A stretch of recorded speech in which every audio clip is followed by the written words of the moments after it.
Assalamualaikum warahmatullahi wabarakatuh. Perkenalkan, nama saya Muhammad Fijadir Abidin dari Fisioterapi UI tahun 2020, angkatan 2020. Dan pada kesempatan malam ini saya akan menjelaskan tentang biomekanik knee joint. Dalam pembahasan malam ini saya akan menjelaskan dua jenis sendi yang terdapat pada knee atau lutut. Yang pertama itu ada tibiofemoral joint dan yang kedua adalah patellofemoral joint. Oke, sendi yang akan pertama kita bahas adalah sendi tibiofemoral joint. Nah, sendi tibiofemoral joint ini adalah sendi yang dibentuk dari artikulasi antara femoral condyles dengan tibial plateau. Nah, femoral condyles ini terdapat pada ujung distal dari os femur, sedangkan tibial plateau terdapat pada ujung proksimal os tibial. Nah, jenis sendi ini adalah sendi synovial hinge joint. Hinge joint itu untuk orang awam biasanya dikenal dengan nama sendi engsel.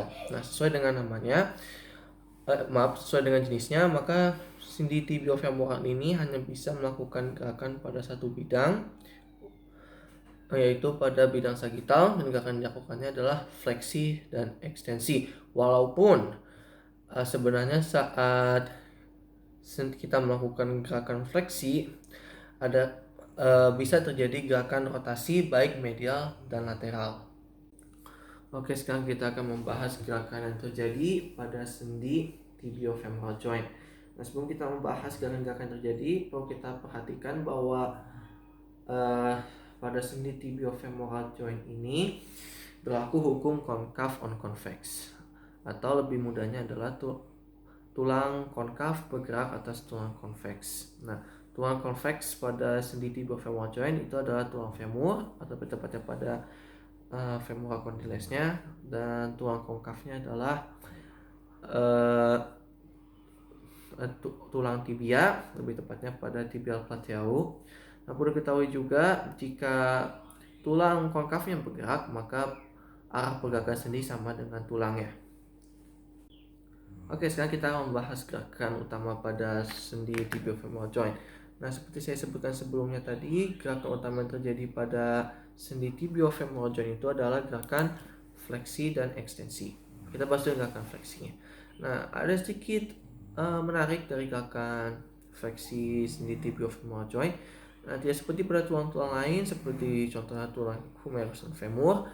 Gerakan fleksi yang terjadi pada tulang humerus dan femur adalah ke arah tulangnya bergerak ke arah anterior, ke arah depan lebih mudahnya. Tapi pada sendi tibiofemoral joint, gerakan fleksi terjadi dengan tulang tibia bergerak ke arah posterior. Nah, perlu diingat ya, fleksi yang terjadi pada sendi tibiofemoral joint itu tulang tibia bergerak ke arah posterior. Nah, untuk gerakan ini, range of motionnya jika dilakukan secara pasif adalah 0 sampai 160 derajat. Jika ini ada gerakan isometrik, range of motionnya sampai 0 dan antara 0 sampai 60 derajat. Gerakan ini memiliki soft and feel, pembatasan dengan jaringan lunak. Dan perlu diketahui juga saat gerakan fleksi ini terjadi juga traksi tibia ke arah distal searah dengan longitudinal, dan juga jadi translasi tibia ke posterior. Untuk atrokinematikanya, seperti saya sebutkan tadi, pergerakan sendi searah dengan pergerakan tulang utamanya.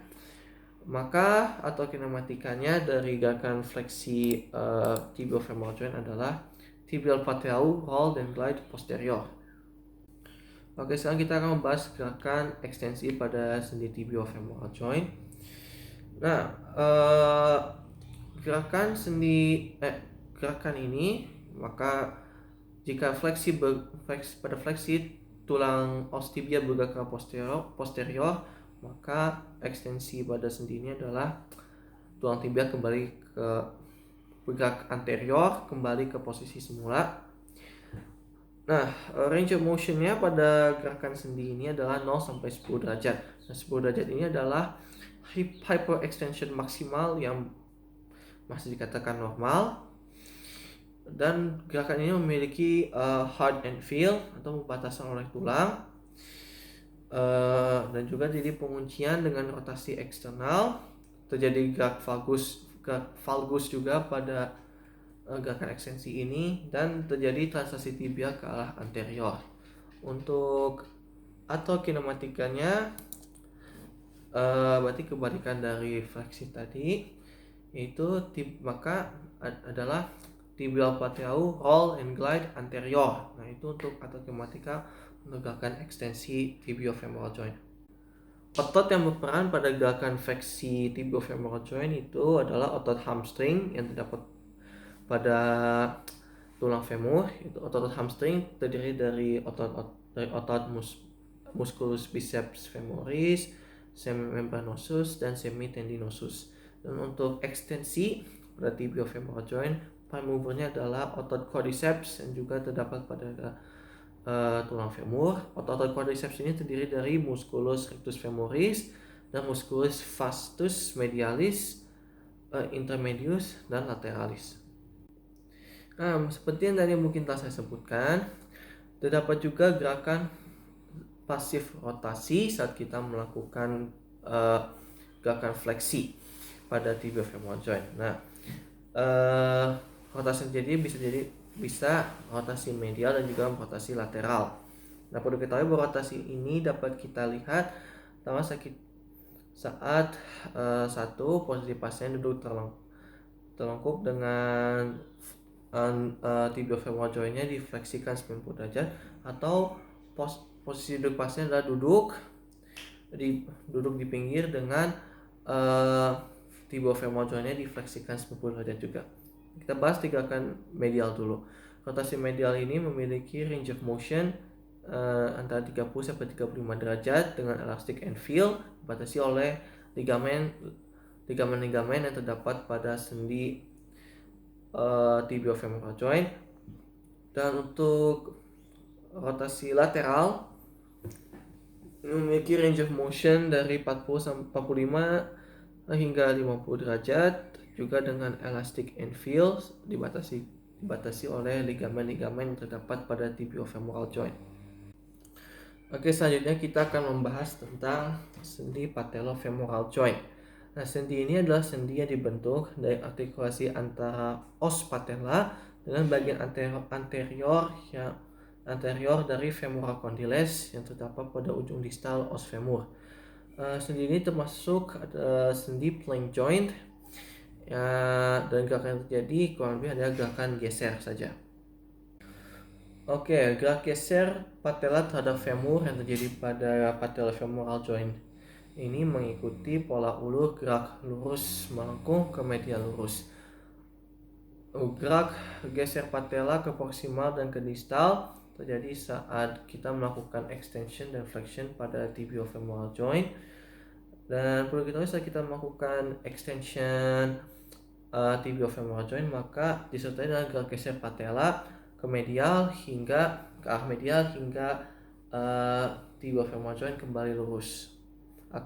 Lebih jelasnya nanti saya akan jelaskan pada praktek langsung dari gerakan-gerakan yang terjadi pada knee joint. Oke, sekarang saya akan memperagakan gerakan fleksi dan ekstensi yang terjadi pada tibiofemoral joint. Nah, seperti gerakan yang terjadi kurang lebih seperti ini. Ini adalah gerakan fleksi, bisa dilihat ini gerakan fleksi, dan ini kembali adalah gerakan ekstensi. Itu pasifnya. Dan ini untuk gerakan mandiri atau isometriknya. Gerakan Pak, gerakan fleksi seperti tadi. Enggak. Gerakan seperti tadi ke atas. Nah, ini gerakan mandirinya, gerakan fleksi isometriknya. Kembali lagi, dan ini adalah gerakan ekstensi yang mandirinya. Oke, sekarang saya akan memperagakan gerakan rotasi medial dan lateral pasif pada sendi tibiofemoral joint. Nah, seperti yang tadi saya jelaskan, jika kita ingin memperagakan gerakan pasif rotasi, pertama kita harus memfleksikan dulu ini pada kurang lebih 90 derajat. Lalu kita bisa membahagiakan gerakan rotasi medial dan lateral. Nah, ini adalah rotasi ke arah lateral pada tibiofemoral joint, dan ini adalah gerakan rotasi medial. Lateral, medial. Ya, bisa dilihat range of motionnya lebih terbatas pada range of motion untuk rotasi medial lebih terbatas dari rotasi lateral.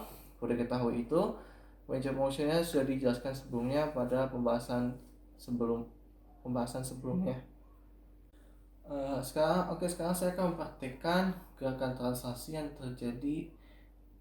pasif yang terjadi pada sendi tibiofemoral joint. Nah, untuk kita bisa melakukan hal tersebut, pertama kita akan mefleksikan tibiofemoral joint kurang lebih 90 derajat dan hipnya 45 derajat. Kita fiksasi pada sendi sini dan kita bisa mempraktekkan gerakan translasi ke arah posterior dan anterior.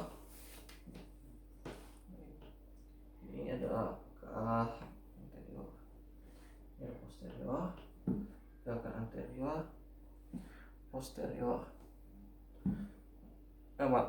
posterior, anterior, posterior, anterior. Oke, sekarang saya akan membanggakan traksi pada tibiofemoral joint. Nah, untuk bisa melakukan itu,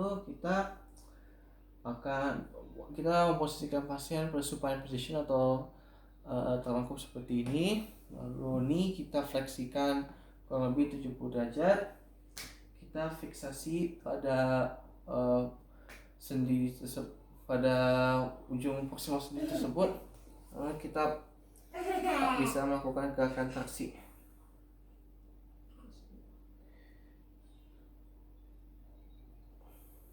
Lebih seperti itu. Oke, sekarang saya akan memperagakan gerakan yang terjadi pada tulang patella pada patellofemoral joint. Nah, gerakan kita mulai pada gerakan dulu pada posisi netral dulu, mohon maaf, seperti ini. Lutut lurus, ini adalah posisi tulang patellanya. Nah, saat kita melakukan gerakan fleksi, tulang patella akan glide ke arah distal,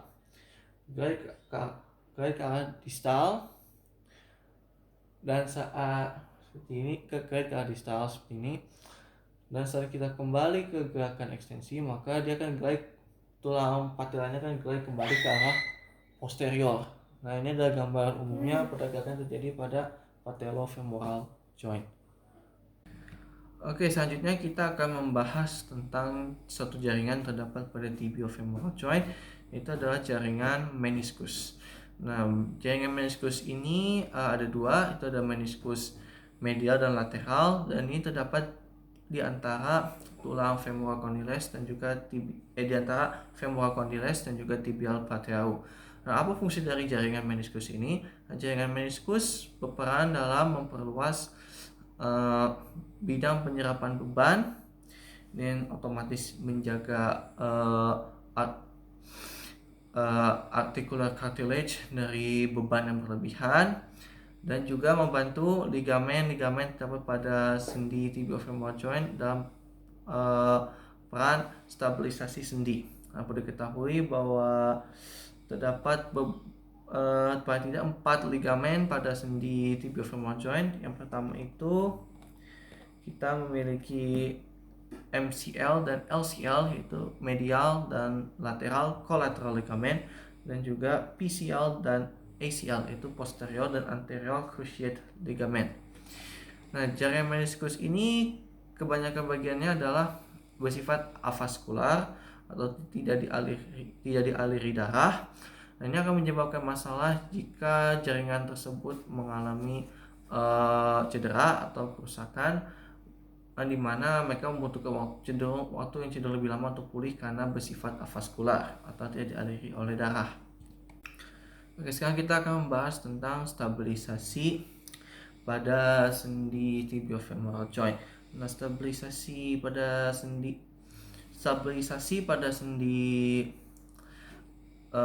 tibiofemoral joint ini kebanyakan dilakukan oleh ligamen-ligamen terdapat pada sendi tersebut.